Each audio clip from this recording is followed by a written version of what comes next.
Good morning all of you and welcome to you my YouTube channel The Star Classic 4.0।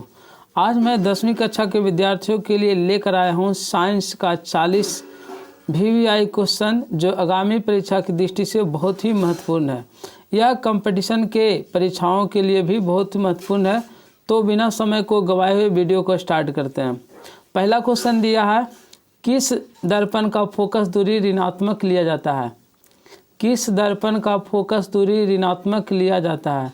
तो इसका सही answer होगा अवतल दर्पण। अवतल दर्पण। नेक्स्ट क्वेश्चन है, लेंस की फोकस दूरी f और वक्रता त्रिज्या r में क्या संबंध है? What is the relation between focal length f and radius of curvature r? तो फोकस दूरी होता है जो वक्रता त्रिज्या का आधी होती है, या वक्रता त्रिज्या फोकस दूरी का दुगना होता है। तो f बराबर r/2 होगा, यानी फोकस दूरी वक्रता त्रिज्या के आधा होती है, यानी कि f बराबर r/2। Option number B. Next question है, निम्न में किस माध्यम का अपवर्तनांक अधिक है? निम्न में किस माध्यम का अपवर्तनांक अधिक है? तो अपवर्तनांक म्यू बराबर फॉर्मूला होता है हवा में प्रकाश की चाल अपॉन उस माध्यम में प्रकाश की चाल। तो इसमें सबका अपवर्तनांक अगर याद है तो आप आसानी से बता सकते हैं। तो हवा का अपवर्तनांक 1 होता है, जल का अपवर्तनांक 1.33 होता है, शीशा का अपवर्तनांक 1.5 होता है, लेकिन हीरा का अपवर्तनांक 2.42 होता है। तो हीरा का अपवर्तनांक सबसे अधिक होगा, हीरा का अपवर्तनांक 2.42 होता है। नेक्स्ट क्वेश्चन है, सामान्य दृष्टि के लिए सुस्पष्ट दृष्टि की अल्पतम दूरी होती है, यानी समान दृष्टि के लिए सुस्पष्ट दृष्टि की न्यूनतम दूरी कितनी होती है? तो 25 सेंटीमीटर। इसका सही आंसर होगा सामान्य दृष्टि के लिए सुस्पष्ट दृष्टि की न्यूनतम दूरी 25 सेंटीमीटर होती है और अधिकतम दूरी अनंत होती है। नेक्स्ट क्वेश्चन है, श्वेत प्रकाश का कौन सा रंग किसी प्रिज्म से गुजरने के पश्चात सबसे कम झुकता है? श्वेत प्रकाश का कौन सा रंग किसी प्रिज्म से गुजरने के पश्चात सबसे कम झुकता है? तो इसका सही आंसर होगा लाल। लाल रंग का झुकाव सबसे अधिक कम होता है। जिस रंग की तरंगदैर्घ्य सबसे अधिक होती है उसका झुकाव सबसे कम होता है। तो यहाँ लाल रंग का जो तरंगदैर्घ्य है सबसे अधिक होता है, इसीलिए इसका झुकाव सबसे अधिक होगा और इसका विचलन भी सबसे अधिक होगा। लेकिन बैगनी जो रंग है इसका तरंगदैर्घ्य सबसे कम होता है, इसीलिए इसका झुकाव और विचलन सबसे अधिक होता है। नेक्स्ट क्वेश्चन, निकट दृष्टि को किस लेंस के उपयोग द्वारा संशोधित किया जा सकता है? यानी निकट दृष्टि दोष है जो किस लेंस के उपयोग द्वारा इसे दूर किया जा सकता है? तो निकट दृष्टि दोष के उपचार के लिए अवतल लेंस का प्रयोग किया जाता है, और उत्तल लेंस है जो दूर दृष्टि के उपचार के लिए, द्विफोक्सी लेंस है जो जरा दृष्टि दोष के उपचार के लिए प्रयोग किया जाता है, और एक है अबिंदुकता दृष्टि दोष जिसको बोलते हैं अस्टिग्मेटिज्म, जिसको बेलनाकार लेंस के द्वारा संशोधित किया जा सकता है। नेक्स्ट क्वेश्चन है, वैद्युत प्रतिरोधकता निर्भर करती है। वैद्युत प्रतिरोधकता निर्भर करती है, तो इसका सही आंसर होगा इन सभी पर, यानी कि वैद्युत प्रतिरोधकता है जो चालक की लंबाई पर, चालक की अनुप्रस्थ काट का क्षेत्रफल पर और चालक के पदार्थ की प्रकृति, ये तीनों पर निर्भर करता है। तो इसका आंसर होगा इनमें से सभी, ऑप्शन नंबर डी। और विशिष्ट प्रतिरोध का एसआई मात्रक होता है ओम मीटर, या इसको प्रतिरोधकता भी कहते हैं। अगला क्वेश्चन है, विद्युत शक्ति का एसआई मात्रक है। विद्युत शक्ति का एसआई मात्रक है, तो विद्युत शक्ति का एसआई मात्रक होता है वाट। विद्युत शक्ति का एसआई मात्रक वाट। नेक्स्ट क्वेश्चन है, एक यूनिट विद्युत ऊर्जा का मान है। एक यूनिट विद्युत ऊर्जा का मान है, तो एक यूनिट इक्वल टू होता है 3.6 × 10⁶ joule. 3.6 × 10⁶ joule. Option number D. Next question है, निम्न में से कौन सा कथन सत्य नहीं है? निम्न में से कौन सा कथन सत्य नहीं है? तो इसका सही आंसर होगा हरे विद्युत रोधन वाला तार प्रायः विधुंतमय तार होता है। हरे विद्युत रोधन वाला तार प्रायः विधुंतमय तार होता है। अगला क्वेश्चन है,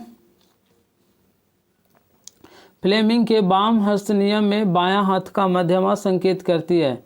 फ्लेमिंग के वाम हस्त नियम में बायां हाथ का मध्यमा संकेत करती है।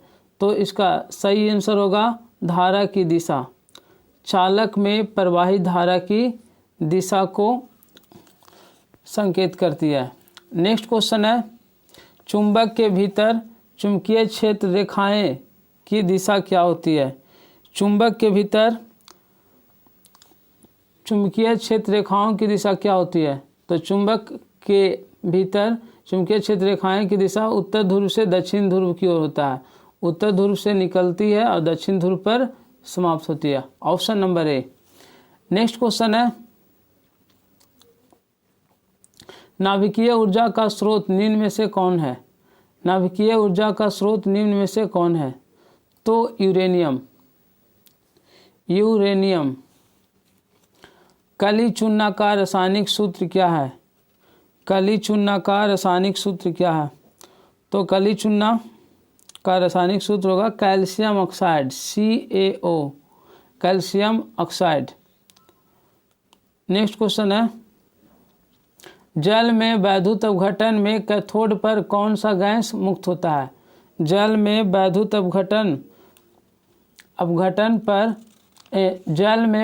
अपघटन में कैथोड पर कौन सा गैस मुक्त होता है? तो इसका सही आंसर होगा जल में जब विद्युत धारा प्रवाहित किया जाता है तो जल होता है जो ऑक्सीजन और हाइड्रोजन में टूट जाता है, यानी ऑक्सीजन और हाइड्रोजन दोनों मुक्त करता है, यानी option number C. Next question है, बेकिंग सोडा का रासायनिक सूत्र है। बेकिंग सोडा का रासायनिक सूत्र है। तो इसका बेकिंग सोडा यानी कि जिसको हम लोग बोलते हैं खाने वाला सोडा, तो इसका सही आंसर होगा सोडियम बाइकार्बोनेट। सोडियम बाइकार्बोनेट खाने वाला सोडा का रासायनिक सूत्र NaHCO3 यानी सोडियम बाइकार्बोनेट।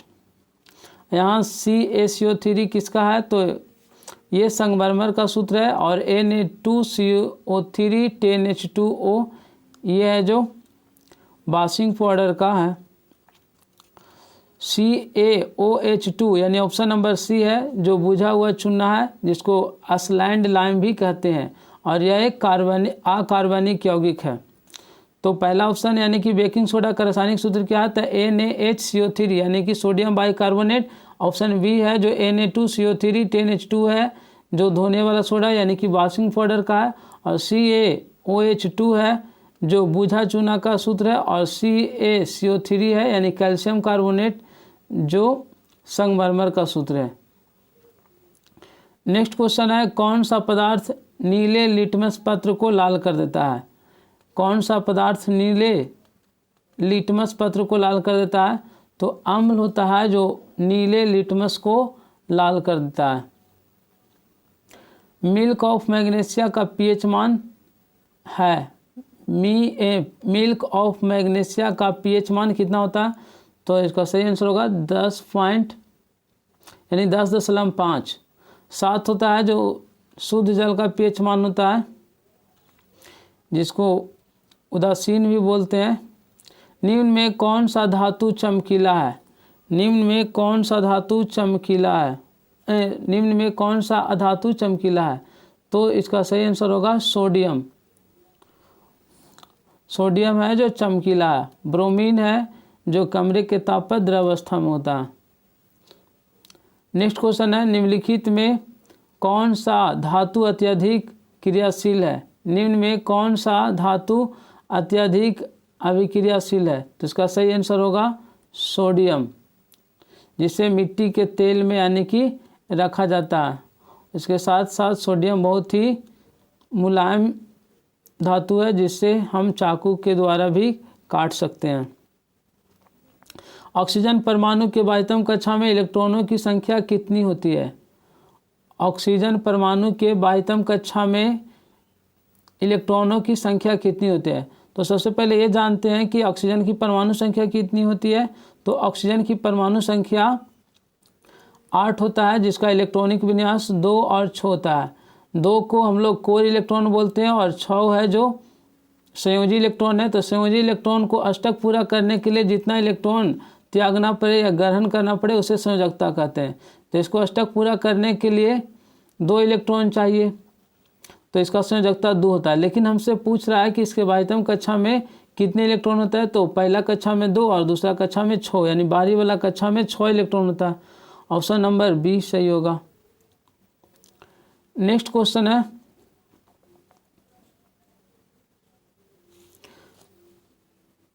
ब्यूटेनॉल एक कार्बनिक यौगिक है जिसका प्रख्यातात्मक समूह क्या है, यानी कि जिसको बोलते हैं फंक्शनल ग्रुप ब्यूटेनोन, यानी ONE। तो यहाँ इसका ऑप्शन से ही पता चला ब्यूटेनोन यानी कि कीटोन। तो इसका सही आंसर होगा कीटोन। कार्बोक्सिलिक अम्ल जिसको में OIC के एसिड जुटा हुआ था, कीटोन वाला समूह में ओन जुटा हुआ था, एल्डिहाइड वाला समूह में अल जुटा होता है और अल्कोहल वाले समूह में ऑल जुटा होता है, यानी कि इस सबको बोलते हैं सेकेंडरी सफिक्स। कार्बोक्सिलिक अम्ल का सेकेंडरी सफिक्स होता है OIC एसिड, एल्डिहाइड का सेकेंडरी सफिक्स होता है अल, कीटोन का ओन और अल्कोहल का ऑल। नेक्स्ट क्वेश्चन की ओर चलते हैं, नाइट्रोजन के 2 परमाणुओं के बीच कितने आबंध बनते हैं। नाइट्रोजन के 2 परमाणुओं के बीच कितने आबंध बनते हैं। तो नाइट्रोजन का परमाणु संख्या 7 होता है, जिसकी बाहरी कक्षा में 5 इलेक्ट्रॉन और अंदर वाली कक्षा में 2 इलेक्ट्रॉन होता है। तो बाहरी कक्षा में अष्टक पूरा करने के लिए इन्हें 3 इलेक्ट्रॉनों को साझा करना पड़ता है, इसीलिए नाइट्रोजन के 2 परमाणुओं के बीच त्रिआबंध होते हैं, यानी इसका सही आंसर होगा त्रिआबंध।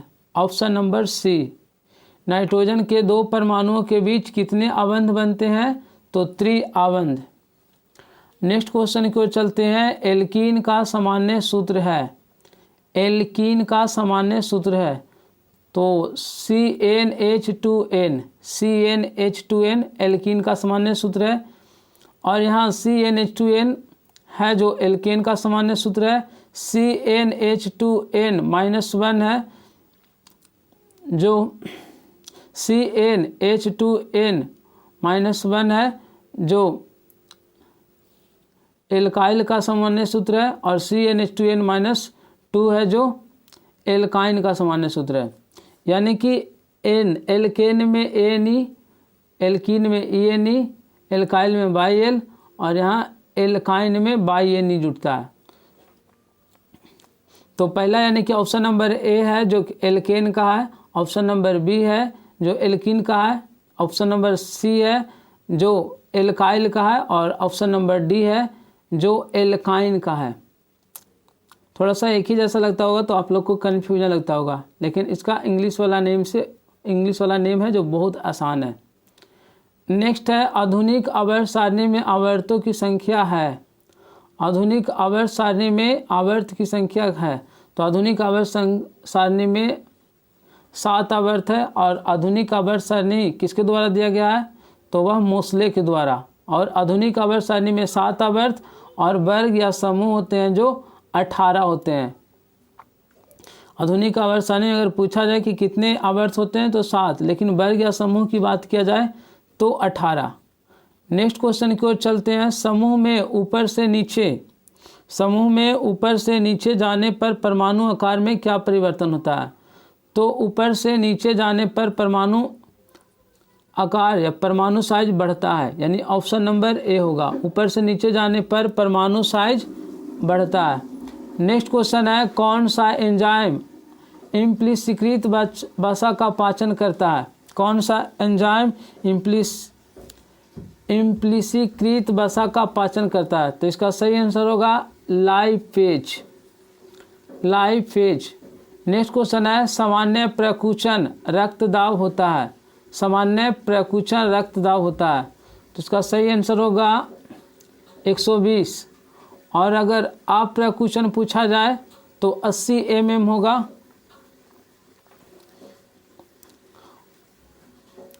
और रक्तचाप पूछा जाए तो 80/120 होगा। अगला क्वेश्चन है, पत्तियों में प्रकाश संश्लेषण द्वारा बना भोजन पाइप के अन्य भागों में किसके द्वारा भेजा जाता है? पत्तियों में प्रकाश संश्लेषण द्वारा बना भोजन पाइप के अन्य भागों में किसके द्वारा भेजा जाता है? तो इसका सही आंसर होगा फ्लोएम। नेक्स्ट क्वेश्चन है, उस पौधा का नाम बताएं जो कलम द्वारा कायिक प्रवर्धन को प्रदर्शित करता है। यानी कि कलम द्वारा यानी कि तना के द्वारा भी वह वृद्धि कर सकता है। तो गेहूं, धान है जो बीजाणु जनन है, इसको बीज के द्वारा हम बढ़ाते हैं।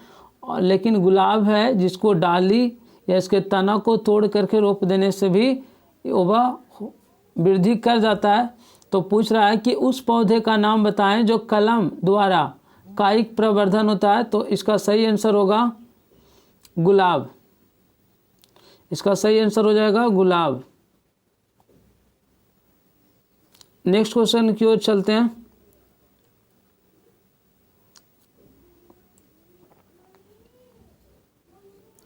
कालाजार बीमारी किस रोग जनन के कारण होता है? कालाजार बीमारी किस रोग जनन के कारण होता है? तो इसका सही आंसर होगा डोनोवानी लेशमानिया,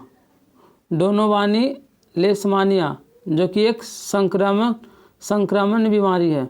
तो ऑप्शन नंबर बी का सही आंसर होगा लेशमानिया, ऑप्शन नंबर बी। और यह एक संक्रमण बीमारी है,